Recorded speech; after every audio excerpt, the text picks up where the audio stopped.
Hockey town, going down to hockey town, whoa, whoa.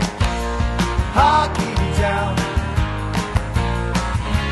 take me down to hockey town, yeah, yeah, yeah.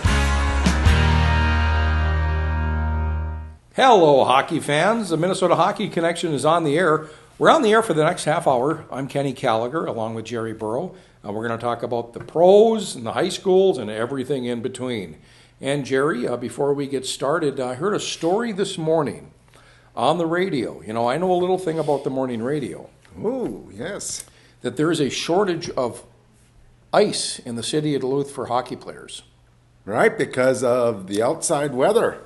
Because all these youth teams usually practice outside, and now they can't practice outside, so they got to find times. Now, there's not as many outdoor hockey rinks as there was back in the day when there was a rink in every neighborhood. Right. What outdoor rinks are affected? Glen Avon, Piedmont, what other rinks? Portman. Yeah, the main ones. So I thought Glen Avon had refrigerated ice. They don't, apparently. I guess not. All right. I Okay. didn't know that. Well, I know that there is a refrigerated unit up at Lower Chester. Are they using that? Is that I still don't know what functional? happened. Is it there? I don't know what they're Do doing they with have that. ice? No, there's no ice in anywhere right now Yeah. outside. I mean, Well, I also heard that indoor ice goes for $200 wow. an hour. Whoa, I don't think it's that much, Well, but it's... that's what I heard. Well, but I know the Heritage, you know, because there's not a, like say the Duluth Northern Stars girls team, there's not a JV team, so they lost a lot of our ice time, so they can, so it's not, in a way, the Heritage Center likes it because they're getting people coming to them for ice time. The only problem is that for timing, everyone wants to be early, you know, they don't want late shifts for youth, you know. Well, we can certainly talk about the good old days when hockey rinks dotted Duluth. Right. And the November we got started and then never ended. You know, we talked about how there was a boot hockey league back in the mid-'80s. Yeah, I remember that in the And 70s. it was out in Irving, and it was quite a league. There was quite a few teams, a good level of competition. And it's something how back then, you know, you had rinks at Irving. You had Jefferson School, which is now Jefferson Apartments. Jefferson had a rink. Right. And they had a warming shack there and just a lot of rinks. Park Point had a hockey team. Right. All the schools seemed to have a rink. So it was a lot of rinks back in those days. But it's a different time, and the weather, I don't know what's with the weather. So it's a numbers thing, too. The numbers aren't Right. there that they were back in the day as well. Right. The kids. the Right. numbers, yeah. Oh, by far. Yeah. There's not the numbers. There's half the number of kids playing hockey now than back at our time. So that's a different thing. But like you say, ice time is expensive, though. Yeah. And if it's not 200, it's up there. My goodness. Well, is there a need for another facility in Duluth, you think? No, because you can't plan the weather. Yeah. I mean, the youth, they're used to playing outside and practicing and then have their games inside. And sometimes they have games outside too, though. Sure. So it just keeps the expense down for them. Now, there's a hockey rink, an ice rink up at UMD inside. Right. And that's used by the Bulldogs.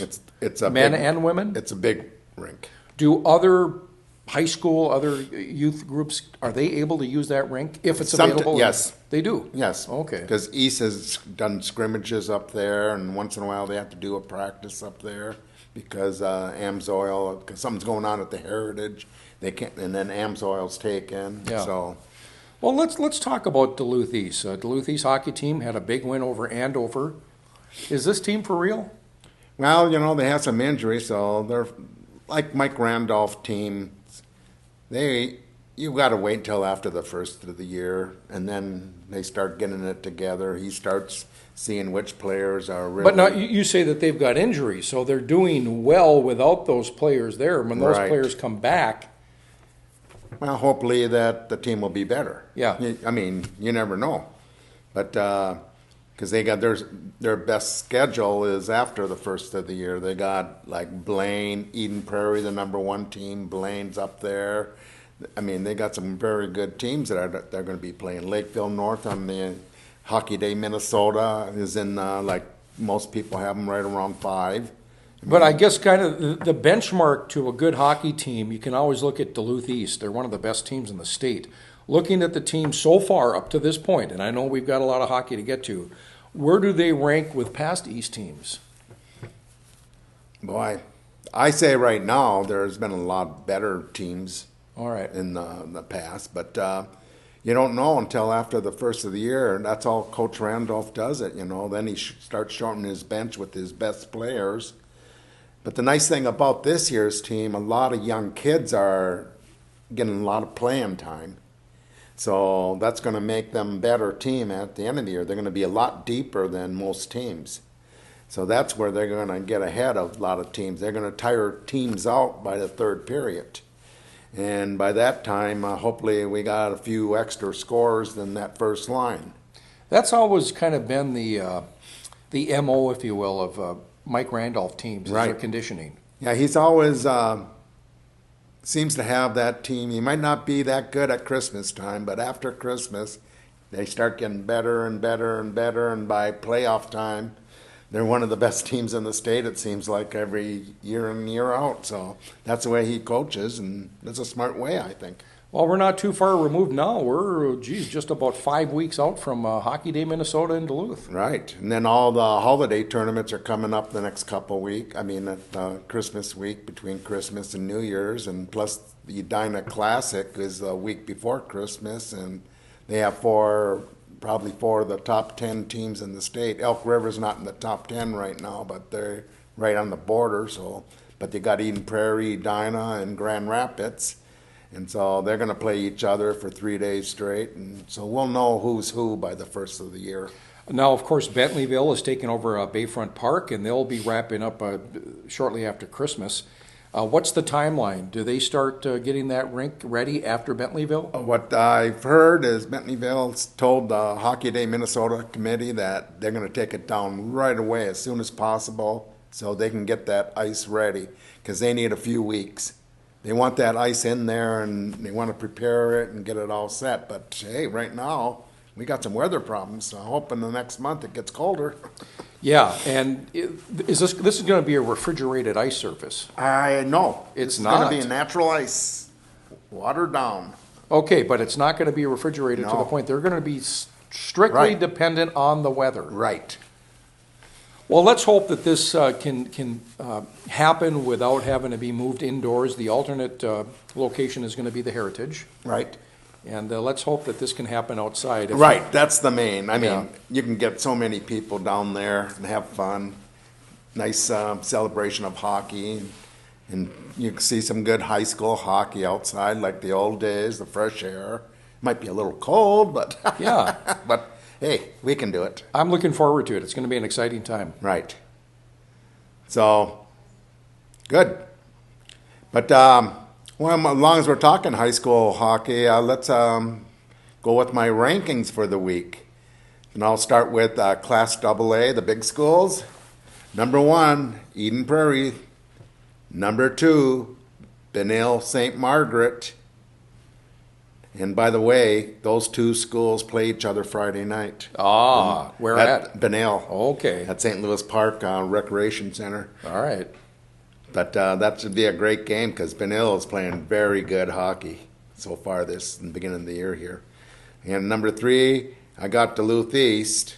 I mean, like I said just on my rankings, that you get all these teams, you can throw them in a hat, pick them out, and do the rankings. All these top 10 teams. All right. Except Well, Eden Prairie, I would put just a little bit above all the others, but everyone else you can pull out of the hat. Okay, number 4, Lakeville North. That'll be Hockey Day Minnesota teams 3 and 4, Duluth East and Lakeville North. And number 5, Bemidji. Bemidji will be down here at the Hilltopper Classic tournament at Christmas time. Okay, sure. And they'll have some good teams. Hermantown, Cloquet, Superior, Notre Dame of Wisconsin. That's out of Green Bay. They've been one of the better high schools over the last few years out in Wisconsin. So they have a few. Delano, which is a very good A team lately, the last few years. So you got some good teams in there. Then we got Grand Rapids, which has a very good team where they have a senior line that's very good experience, and then they have this sophomore line that's won state tournament in Bantams and that, and this is a line that you're going to have to watch by the end of the year. They're going to score a lot of goals. We just don't know about their defense right now. Number 7, Blaine. We got probably the top player on in the state, Riley Tufty, who is 6'5.5". Coming to UMD? Yes. So that's a big recruit they got, and he scored 5 goals the other night. Jeez. Yeah, in one Really? game, yeah. So What other schools recruited him, do you know? probably almost everyone. Yeah. Yeah, when you get a guy that size Yeah, and that yeah. has hands and can skate. And that's with Blaine. Okay. Yeah, so good for UMD. That's going to be exciting to see him around this area for a few more years, well, hopefully. And then number 8, Wazetta. Number 9, Stillwater. And number 10, Edina. Isn't that something? Edina at the bottom of the Well, they were list. started out number 2, but they lost a couple close games. Who did they lose to? They lost to Wazetta, and then they just lost to Blaine. Okay. And the thing with Edina, their best players are sophomores. They have Really? one very good senior that's committed to play D1 hockey. Who's that? Dorbuck Okay. and Casey Dorbuck. Casey Dorbuck. Yep, but otherwise they got a lot of these sophomores that are really good, and then a couple of them already committed to the Minnesota Gophers at sophomores. All right, so sure, I mean, you just don't commit at sophomores if you're not good. Now rounding out the Class AA. Okay, teams to watch: Centennial, Eastview, Elk River. They're ready to move into the top 10. They've been playing good hockey. Hill Murray's struggling a little bit. By mid-season, I think they'll get back in the top 10. Holy Family Catholic, Lakeville South, Maple Grove, Minnetonka, Prior Lake's been a very good team, and St. Thomas Academy. So in Class A now, we got Hermantown. They tied this weekend against Hopkins, but Hopkins. 3-3. But you got to give credit to the Hopkins goalie. I don't know his name offhand right now, but I think he saved 53 out of 56 shots. My goodness. Yeah, so he had a big day. Yeah. And number 2, Breck has been playing good hockey. They beat East Grand Forks 9-1. Oh, boy. And East Grand Forks won the state tournament in Class A the last 2 years. Yes, And yes. they were ranked 3 and 4 most All polls right. and that. So number 3, Montemita. Number 4, St. Paul Academy. Number 5, St. Cloud Apollo.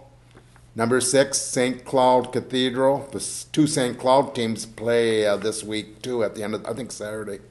So that'll show who's the best team in St. Cloud. And number 7, Delano. Number 8, Hibbing. They're playing good hockey, too. And we got another recruit out of Hibbing that's coming down the street play. Who's that? That's Scott Perinovich. Oh, yeah. Yeah. Number 9 is Thief River Falls. So number 10, East Grand Forks. So we got a lot of northern teams. So Laverne has slipped off the top 10. Yeah, they did. They lost a couple games. All right. So we got to put them teams to watch, which are Hutchinson, Laverne, Mankato West, Orono, which is what's his name? Parrish. Mark Parrish is coaching now. Yeah, that's pretty neat. Yeah. Princeton and St. Paul Johnson. Princeton, huh? Yeah, they have a lot of players back from last year's team. They're not no super team, but for an A team, they're a decent team. Yeah. They can compete with any of these teams. All right. So What's the outlook for Marshall so far into the season here? I know they had some struggles. yeah, they had some suspensions, and then they had Have those a couple injuries. Have the suspensions been cleared yet? Yeah, now Peter Lentz will be playing. Okay. And by the way, a week from Wednesday, Duluth Marshall and Duluth East play at Amsoil. I think it's 7:30. It might be 7, but And that's Wednesday night, the 16th? 16th. Yeah. Yep. So a week from this Wednesday. Well, we've talked about this for a decade plus, that Marshall and East don't play probably two of the best teams in the city over the past 10 years at least. And it happens December 16th at Amsoil. Yeah, Wednesday night, and Wow. it'll just be the varsity game. The JV game will be up at the Mars Arena earlier. Well, regardless of records, when these two teams meet, this is going to be a battle. They haven't played since 1999, I guess. Okay, all right. So that's 16 years. And so I'm just wondering how many people are going to show up. Oh, I it'll be a few thousand. Oh, yeah. Yeah. Because I'll be curious. Well, you're going to on that. have Marshall students, staff, and alumni, along with Duluth East students, staff, and alumni, and then just interested fans. Oh, they're just hockey fans. Yeah. You know, Oh, they yeah. don't- It's going to be great. So, yeah. So that'll be fun. And like I say, then next Now, is there week- another game on that night? No. Or it's just Just nope. that. All right. So that's the big game, and then we'll see how many fans show up, and they'll be starting playing every year now. But we'll see how many fans show up. If there's a lot of fans, it might have to be at Amsoil every year. If not, it'll just go to their home rinks, the Heritage and Mars Lakeview Arena. Sure. But I hopefully a lot of fans show up, or the city. Everyone wanted this, so let's. Well, I hope eventually it does Yeah, get played at Mars Lakeview. If the hockey fans wanted this, yeah, it would let's be a show great up. atmosphere at Mars. Yeah, Duluth show up. East and Mars. That'd be Yeah. awesome. Well, you at any of the UMD games this weekend? I wasn't. Friday night, they had a big win, 7-0. Western Michigan came to town, and they struggled against the Broncos the past 2 years.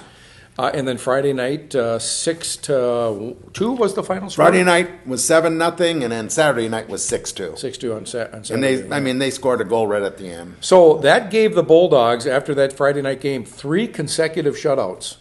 2 in Right. Colorado College, Right. and then Denver, or Western yeah. Michigan. Yeah, the goalie, he's got the record for UMD, the most shutout minutes now in a row. So, Oh, 200 really? I didn't hear that. 200, he shut him out the first period. Casimir Kaskasuo. Yeah, 240, 250, 200, 250 some. You know, the That's best thing about Casimir is his initials. Yeah, there you go. Oh, yeah.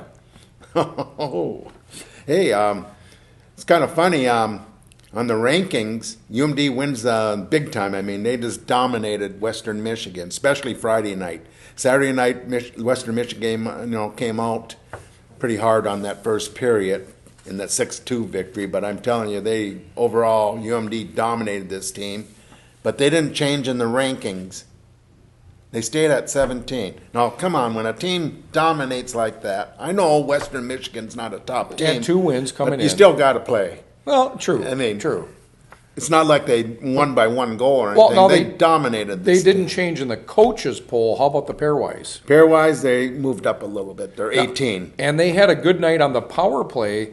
What was it, Saturday night? And they jumped way up in the power play Finally. rankings in Division One. Finally. And they're moving the puck a lot better. Yep, yep. Give it that they played some easier teams, but you got to beat these teams like this, and they did it. So hopefully this carries on where they can play this way against North Dakota. They're not going to beat North Dakota by these scores, but hey, they can give them a game each night, where, hey. See, Jerry, you have no confidence. No confidence. I do. I'm saying they won, they dominated, now they can hang in They there. can't beat North Dakota by Yes. these scores. Well, let's hope that they do, because when North Dakota You comes think? to town, Wait a minute. Holy cow. well, no, of course, I wouldn't bet on it. No, of course we wouldn't. Of course we wouldn't. And again, Friday and Saturday at Amsoil Arena, North Dakota, the Fighting Hawks come to Duluth. And this Friday and Saturday, it'll be a full house, as the North Dakota Fighting Hawks always travel well. And the UMD Bulldog women, they'll be at Ohio State this weekend. They split games at St. Cloud. Well, they tied that Friday night, and then Saturday they beat St. Cloud 4-0. The women 7-10-1. The men, by the way, 7-5-3. There you go. And North Dakota is number 4 in the country and number 5 in the pairwise. So they're a very good team, like always. And hey, there was a great series in college hockey. St. Cloud State and Omaha down in St. Cloud this weekend, and I tell you what, it was 2 different games.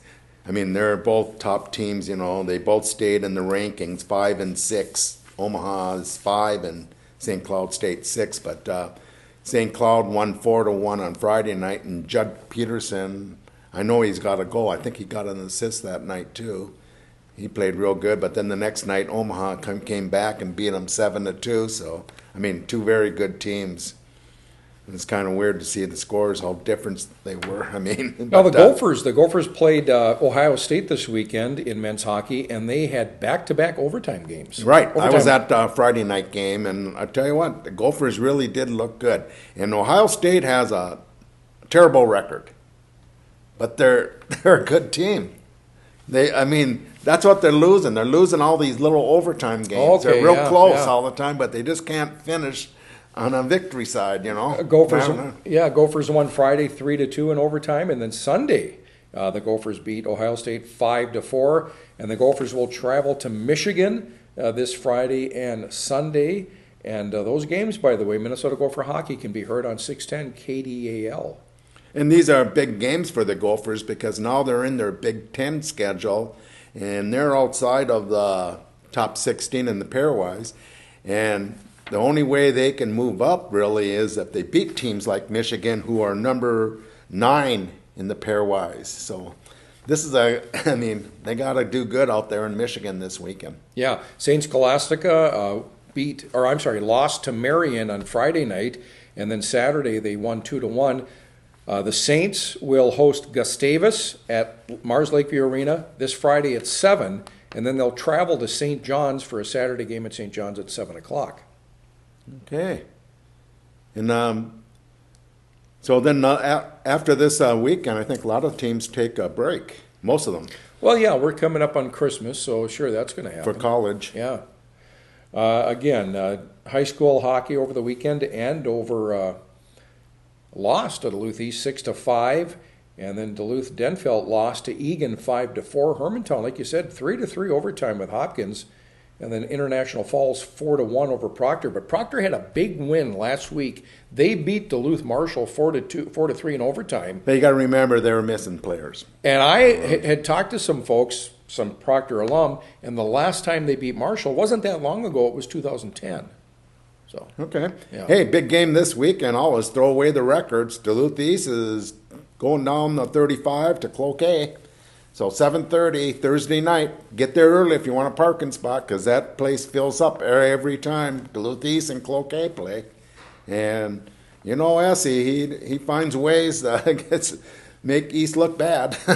Yeah. And Denfeld and Hermantown Thursday 7:30 at Hermantown. Yeah. So great games up north here. Yeah. For competition. Teams that don't really like each other. And Yeah, Duluth Marshall will host Cambridge Isanti also on Thursday at 7 o'clock. And, yeah. And then we got the Minnesota Wild. I mean, they played good at home. I mean, they're winning. And then all of a sudden they got 2 shutouts. And then all of a sudden Dubnik got hurt on last Saturday night.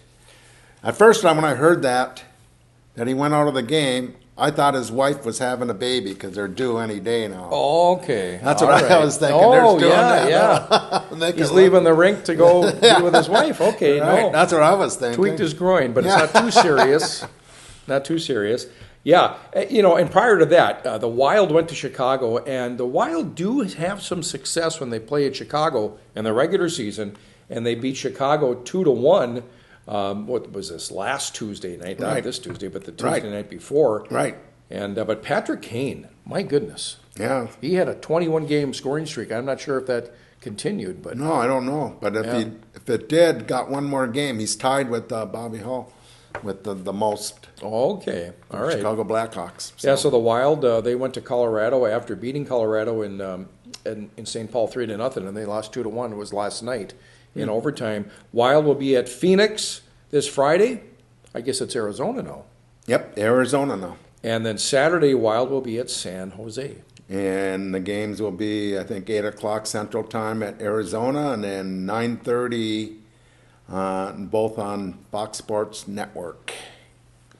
So that should be, hey, they're hanging in there. I mean, they're not. It wasn't too exciting the game last night. I watched that. There wasn't too many shots. I mean, there's probably between the two teams about 40 shots altogether. Oh, okay, So all right. it's a little more boring game, but Yeah. Colorado will have to change some things. They can't run up and down the ice, it seems, with a lot of these teams. Well, the Wild will be on the road this week, starting with Monday's overtime loss at Colorado, and then Friday and Saturday they'll be at Arizona and San Jose. Next week, Vancouver comes to XL Energy Center Tuesday the 15th. The Rangers will be in St. Paul on Thursday the 17th, and then the boys will take off to Nashville next Saturday There you go. after this weekend. And I was just thinking, Suter has been out there in that ice a lot lately, the last Yeah. few weeks. They had some injuries on D and that, but I'm telling you, they better slow him down because he's going to be a tired guy. Does if this they- team need to maybe do something and get another veteran defenseman on this team? Yeah, I think they need some. And Dumba, he's got a couple goals lately, but he hasn't been showing up overall. So maybe these last couple goals he's got in the last week might help. But Scardella was injured. Yeah. You're not getting much out of any of the other D's Foley. scoring wise.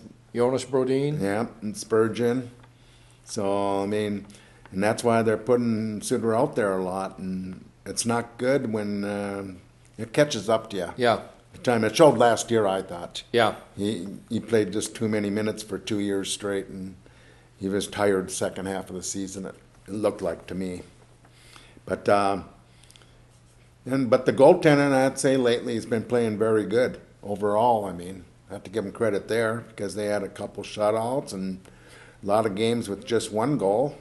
So the only place they're really losing is that when they get into overtime, it's that 3-on-3 when they do an overtime now instead of 4-on-4.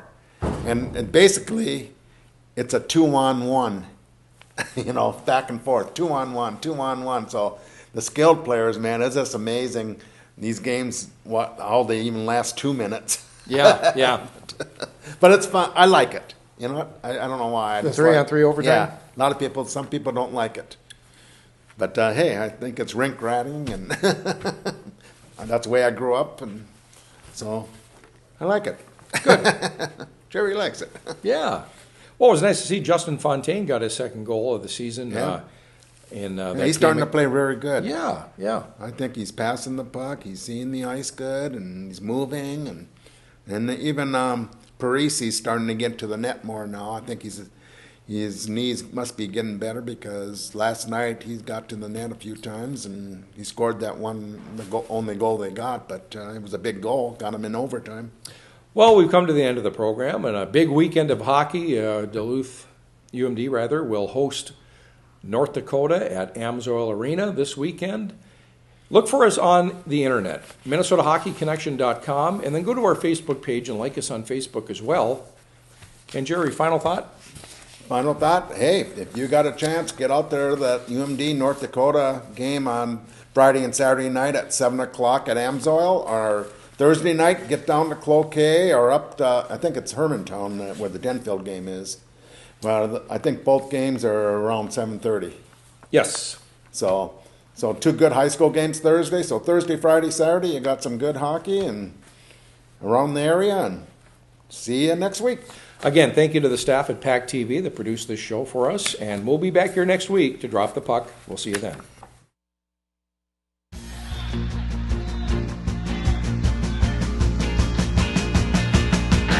Hockey town, going down to hockey town, whoa, whoa. Hockey